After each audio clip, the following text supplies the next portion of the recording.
Attenti al lupo sarà adesso la canzone che canteranno tutte le nostre ragazze. In una gara, come al solito, fra bionde e more. Le more di oggi che cantano Attenti al lupo sono Cristina Angela... D'Avena. No, Cristina D'Avena no.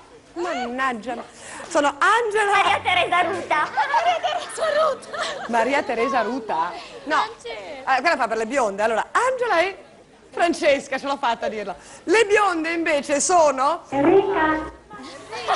Io mi voglio ammazzare in diretta. Allora, sono Gaia e Laura. Chiaramente le due capitane sono come sempre Antonella e Yvonne e come al solito Martina mi dà la monetina. Voilà. Allora, croce le bionde, testa le more, vediamo chi comincia per questo Attenti al lupo. Croce, cominciano le bionde.